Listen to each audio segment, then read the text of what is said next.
So today I wanted to talk to you about a really important subject, which is bringing your authentic self to the workplace. Doesn't matter if you're a leader, an individual contributor, a team player, it is more and more important now than ever before to bring yourself to the office or the workplace and also create an inclusive culture where everyone feels like they can be themselves at work. Research has shown that diversity in thought and inclusion has led to more innovation and better performance overall in organizations that actually create that culture. And that is one aspect, is that the organization does actually have to create an inclusive culture, but there's also a willingness for yourself to come to work and show your full self and speak up, show up and stand up. So I wanted to talk to you about that in particular and share my personal story so that I can share some insight and also how to do this. Firstly, when I was 21 years old, I got offered a position in an organisation straight out of university that was in the UK, super high profile, elite, so different to what I knew in my background, and I actually couldn't believe that I got this job. When I started to work, I felt I had to conform and probably tone down who I was. And then in a 3-month review, probationary review, I got feedback that I needed to be more formal and not talk about myself. So, when you're young and this is the kind of feedback you're getting, you start to choose to have a certain persona at work that is quite different to what you are outside of work. As my career moved on, this started to play out in I used to be seeking approval from my managers. I used to let my peers make decisions on my behalf because I didn't want to kind of stand out and rock the boat. But all this came from a real sense of needing to belong and fit in, and that came from when I was very, very young, and I moved from Sri Lanka to England, and was thrusted into a new school, didn't have friends, so I did whatever it took to adapt, make friends, feel like I belong and fit in. And I suppose this has kind of played out as I've gone in my career. This started to compound though as I got to kind of managerial levels, and I can remember that one day I got my 360 performance review feedback, and it literally brought me to tears, because the feedback was that people thought I was passive, that I just kind of went with the flow and didn't really want to make any hard decisions. And that shocked me, because I suppose that was the first true awareness that I got. And also it was so different to who I was outside of work. Outside of work, I had been traveling all around the world on my own. I was the organizer with my friends. I used to take leadership positions in volunteering organizations. And then suddenly to have this feedback, I definitely felt a serious kind of internal frustration and conflict within myself. And I knew something had to be done. I couldn't continue going on like this, because if I wanted to be an effective leader, I had to bring my full self to work. So I wanted to share a few tips and learnings about how you can do this. So the first step to making any sort of change, personal change, is getting self-awareness. And if you're at work and you are tuning into yourself, connect to see how you're actually feeling.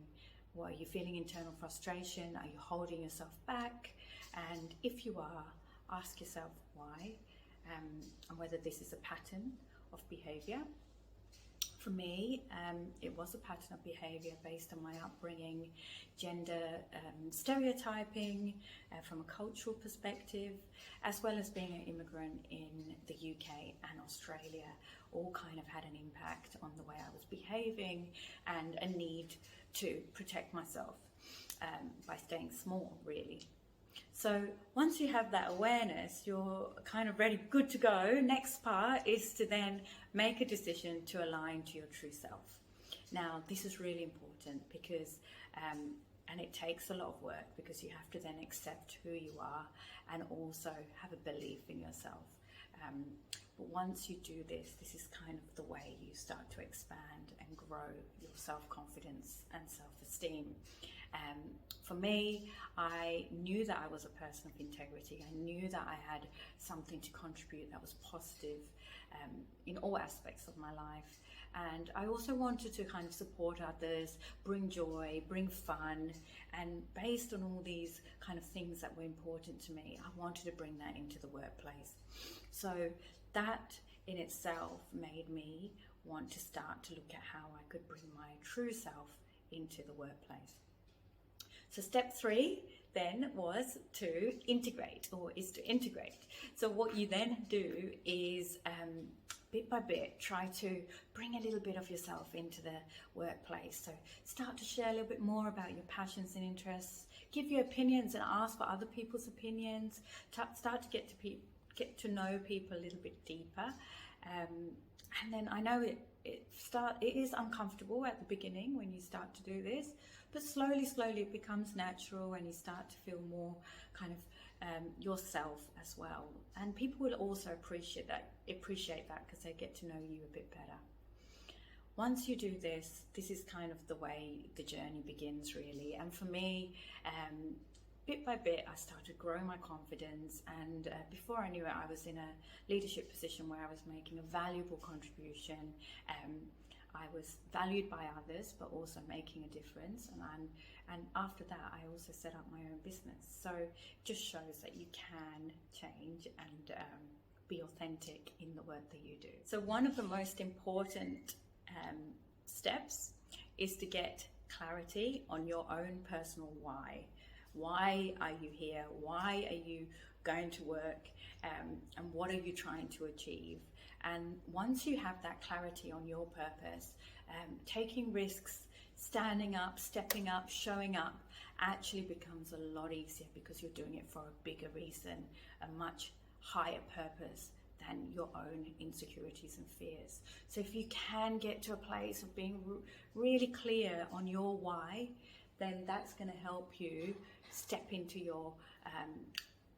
yourself and your authentic self and present yourself and drive the right outcomes. I wanted to give you a quick example of how this happened from one of my clients.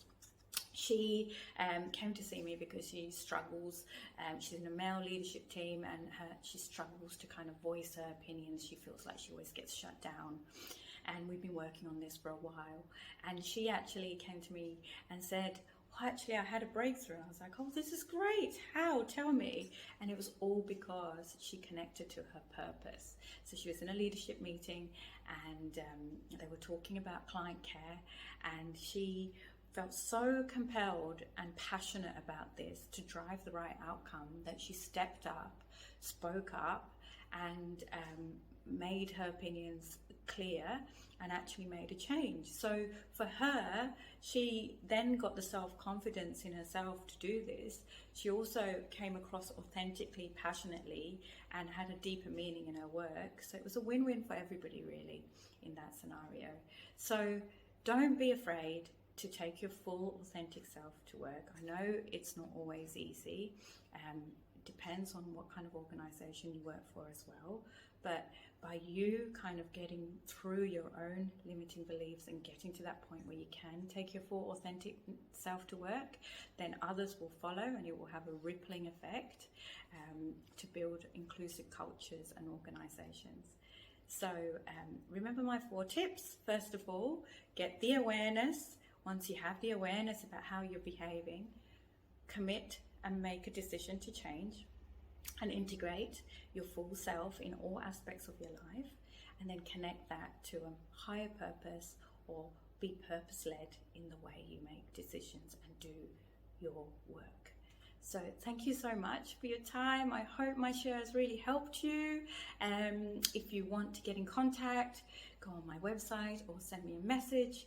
I'd love to hear from you. But for now, that's all.